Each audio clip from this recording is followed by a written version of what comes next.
On dit souvent que les séismes dans les Alpes sont liés au mouvement entre deux plaques tectoniques, telles que la plaque Afrique, que l'on voit ici, et puis la plaque Eurasie sur laquelle nous nous trouvons. Alors c'est vrai dans l'ensemble, c'est vrai qu'il existe un mouvement de rotation à l'heure actuelle entre la plaque Afrique et puis la plaque Eurasie. Ce mouvement de rotation, ça correspond à une rotation autour d'un pôle situé ici, pas très loin des îles du Cap-Vert.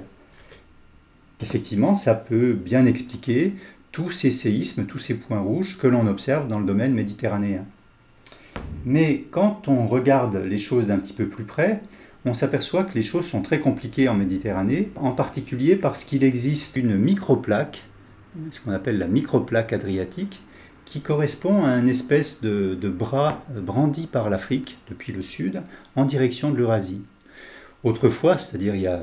10, 20, 30, 40 millions d'années, ce bras de l'Afrique en direction de l'Eurasie a provoqué la surréaction des Alpes. Et actuellement, l'idée que l'on s'en fait, c'est qu'il s'agit plutôt d'une petite plaque qui est actuellement détachée de la plaque Afrique et qui peut tourner autour d'un pôle de rotation situé dans la plaine du Pô du côté de Milan. Ce qui veut dire qu'à l'heure actuelle, c'est du moins l'idée que je m'en fais parce que les choses sont loin d'être vraiment très claires à ce sujet-là, à l'heure actuelle, c'est plutôt dans les Alpes des mouvements de